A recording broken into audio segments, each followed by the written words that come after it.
hidayah karangan Al-Imam Al-Ghazali rahimahullah ta'ala. Dan kita telah sampai kepada bahagian yang mana penulis sedang membicarakan tentang adab-adab wudu. Dan kita sampai ini kepada bahagian yang mana beliau mengatakan, dan sampaikanlah air ke tempat tahzif, iaitu tempat yang telah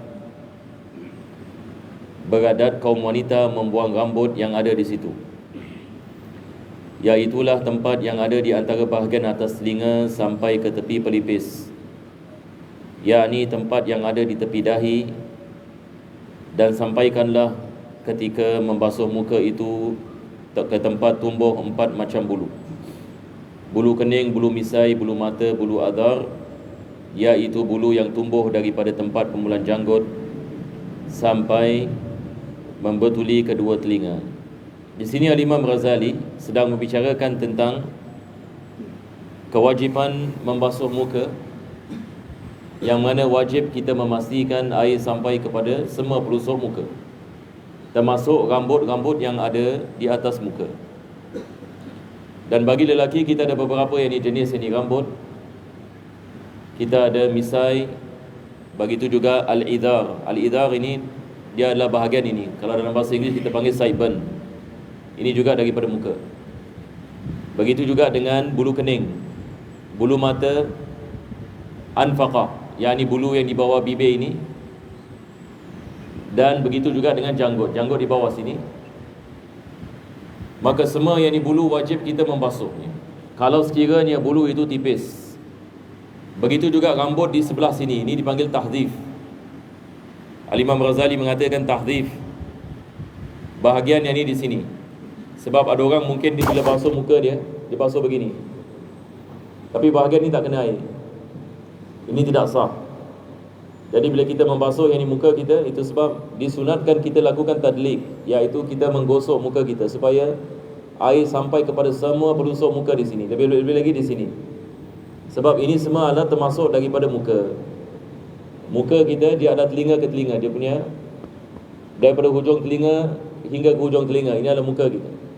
Daripada atas dahi kepada bawah dagu, maka ini semua adalah muka. Jadi kalau kita basuh muka kita dan air tidak sampai, maka tidak sah wudu kita. Rambut, kalau sekiranya rambut kita tebal, wajib kita membasuhnya. Kalau misai tebal misalnya, bagaimana kita nak mengetahui sama ada tebal ke tak tebal? Para ulama kita mengatakan, kalau kita lihat di cermin, kita dapat melihat kulit di bawahnya, maka ini adalah rambut yang tipis. Sekarang kalau kita lihat cermin misalnya depan kita, boleh tak kita lihat kulit di bawah misai kita? Boleh ke tidak boleh? Kalau sekiranya kita boleh, maksudnya ini hukumnya rambut yang tipis. Rambut yang tipis wajib kita basuh zahir dan batin. Maksudnya wajib kita memastikan air sampai kepada kulit. Tapi kalau sekiranya misai kita misai yang tebal, kita lihat kepada cermin, kita tidak lihat kulit, maka ini adalah misai yang tebal. Adakah diwajibkan kita menyampaikan air sampai ke kulit? Tidak diwajibkan. Yang diwajibkan adalah kita membasuh zahir misai itu, yakni kita membasuh zahirnya. Sama juga dengan janggut. Ada orang janggut tebal, jadi bahagian di sini ini adalah daripada muka. Dalam bahasa Arab ni lihya, janggut sebenarnya di sini saja. Rambut yang tumbuh daripada dagu yang dimasukkan dengan lihya. Lihya dalam bahasa Arab adalah bahagian ini. Ini bukan lihya. Ini adalah al-arid. Ini yang disebutkan oleh Imam Ghazali, al-arid. Nampak tak? Ini adalah daripada muka ni. Jadi bila kita nak basuh bagi orang yang ada janggut kat sini, janggut tebal misalnya, macam saya tak ada lah kan. Jadi saya nak kena basuh sini, betul ke tidak? Saya nak kena pastikan air sampai ke bahagian kat sini. Sideburn ini adalah di sini. Ini adalah idhar, ini adalah arid. Ada dua jenis. Satu di sini, satu di sini, satu di sini. Jadi ada tiga. Jadi kita ada al-idhar, kita ada arid, lepas itu kita ada lihya. maka ketiga-tiga adalah daripada rambut daripada muka. Jadi kalau kita ada rambut di sini dan rambut itu tebal misalan, rambut tebal, maka wajib kita basuh bahagian zahirnya. Tapi kalau tidak ada rambut ataupun rambut tipis, wajib kita memastikan air sampai kepada kulit di sini. Sama juga dengan janggut, bahagian sini, ini ada pada muka. Janggut kita ni, kita ada bahagian depan dengan bahagian belakang. Manakah bahagian janggut yang dibasuh, yang wajib kita basuh dalam wuduk? Dia adalah rambut yang keluar daripada dagu ni. Ini dia. Jadi yang wajib adalah bahagian depan ini. Boleh ya? Wajib adalah bahagian depan ini. Ini yang keluar daripada dagu ini. Ini adalah daripada muka. Maka wajib kita membasuhnya. Kalau sekiranya rambutnya tipis, macam saya ni tipis, sebab saya kalau lihat cermin ataupun jemaah lihat saya, boleh nampak warna kulit dagu saya. Jadi saya nak kena basuh ke semua ini. Ini semua nak kena basuh. Mungkin ada orang mengatakan, tapi ini dah keluar daripada paras muka. Memang betul, dia dah keluar daripada paras muka, tapi dia daripada muka. Jadi ini adalah perkara kita nak kena faham. Kalau sekiranya rambut itu dia tumbuh daripada muka, hukumnya adalah muka, walaupun yang ini dia panjang. Nampak tak? Sebab yang ni dia daripada muka. Berbeza kalau sekiranya rambut yang keluar di leher ni. Sini pun ada rambut kan? Kalau dalam bahasa kita, ini pun kita panggil janggut juga. Betul kita ya? Tapi ini bukan daripada muka. Adakah wajib saya nak sampaikan air ke sini? Tidak. Hanya disunatkan saja. Disunatkan.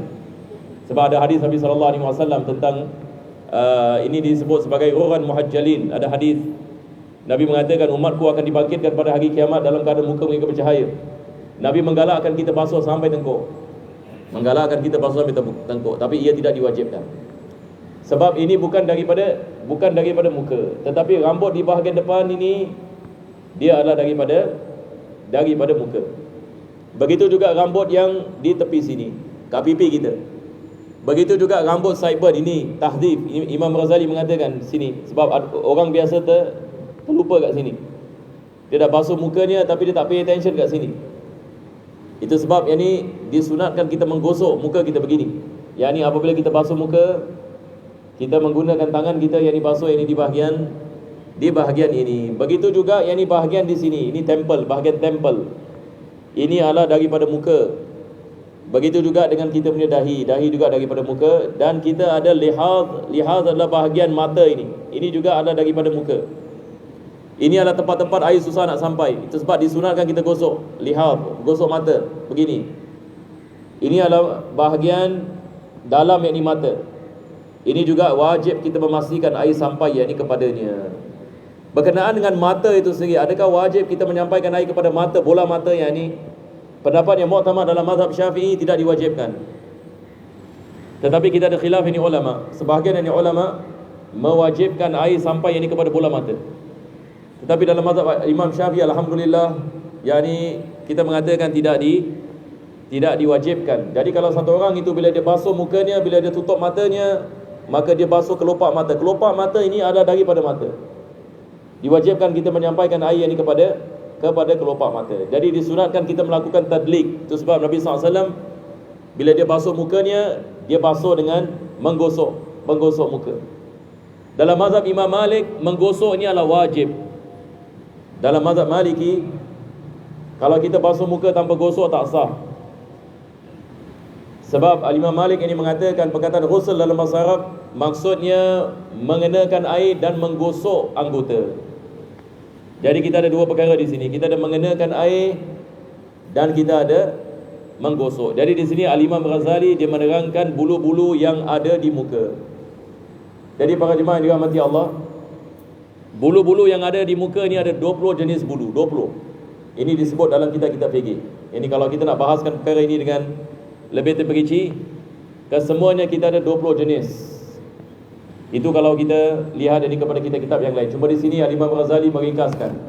Yang ini dia hanya mengatakan apa yang diwajibkan dan bulu-bulu yang ada di muka yang biasa kita mengetahui. Selepas itu beliau mengatakan bulu kening, bulu misai, bulu mata, bulu azhar, bulu yang tumbuh daripada tempat permulaan janggut. Ini yang saya maksudkan tadi. Bulu yang tumbuh di permulaan janggut. Ini daripada muka ini. Jadi wajib yang kita memastikan air sampai yang ini kepadanya, sampai ke dua telinga. Dua telinga ada di sini. Ini adalah bahagian muka kita. Dan wajib menyampaikan air ke tempat tumbuh janggut yang tipis, dan tidak wajib menyampaikan air ke tempat janggut yang tebal. Ini seperti mana saya mengatakan tadi, kita membezakan janggut yang tebal dengan janggut yang tipis. Janggut yang tebal tidak diwajibkan kita menyampaikan air pada kulitnya, hanya diwajibkan kita membasuh zahirnya. Tetapi kalau janggut yang tipis, wajib kita membasuh sampai yang ini ke kulit. Dan baca olehmu ketika membasuh muka. Di sini Al-Imam Ghazali mendatangkan doa. Doa membasuh muka. Dan doa ini kita tidak ada riwayat yang berkenaan dengan doa, iaitu ia daripada Nabi SAW. Cuma di sini ulama kita mengatakan Al-Imam Ghazali dia mendatangkan doa dalam bab kita mengatakan tafaul. Yang kita dalam Islam, yang kita ada satu perkara dikenali sebagai tafaul. Kalau kita lihat kandungan doa ini, apa dia mengatakan?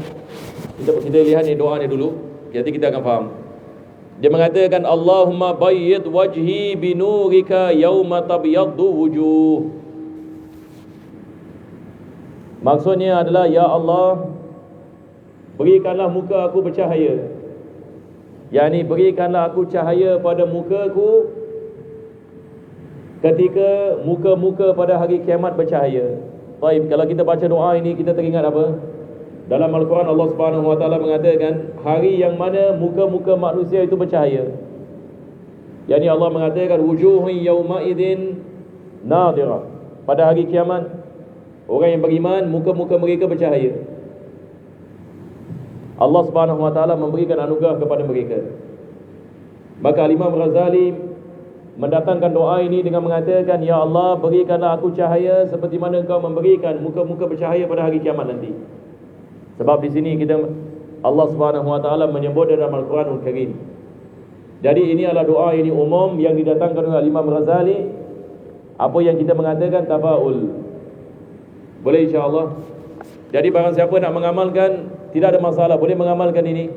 Dan ini adalah doa yang umum daripada beliau. Mudah-mudahan Allah Subhanahu Wa Taala mengkabulkan dan memberikan kepada kita cahaya insya-Allah. Tapi kalau ada orang mengatakan saya tak mau amalkan, tidak ada masalah. Kalau tidak mau amalkan, maka jangan amalkan. Tapi nak amalkan, kita harapkan insya-Allah Allah Subhanahu Wa Taala memberikan kepada kita kabul. Wala tusawwid wajhi bi dhulumatika yauma taswaddu wujuhu a'daik. Bahagian yang kedua mengatakan, janganlah engkau gelapkan mukaku ya Allah dengan kegelapan, hari yang mana muka-muka menjadi gelap daripada muka-muka musuh-musuhmu. Jadi ini adalah doa yang ini membasuh muka. Doa membasuh muka, kita berdoa Allah memberikan cahaya pada muka dan Allah mengelakkan muka kita dihitamkan pada hari kiamat. Sebab dalam Al-Quran Allah mengatakan yauma taswaddu wujuh wa tabyaddu wujuh, hari yang mana muka-muka menjadi hitam dan ada muka-muka yang menjadi sinar. Siapakah muka-muka yang menjadi hitam? Yakni manusia-manusia yang tidak beriman kepada Allah. Na'udzubillah min dzalik. Dan jangan kau tinggalkan menyelat-nyelat janggut yang tebal. Ini kita ada apa yang dikenali sebagai takhlil.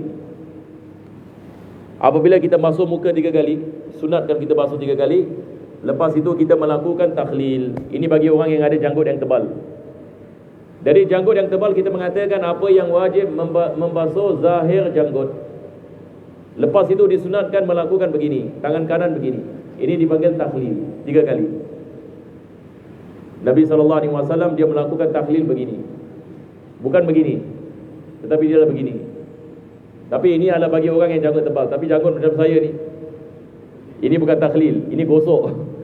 Jadi bila basuh muka, gosok gini.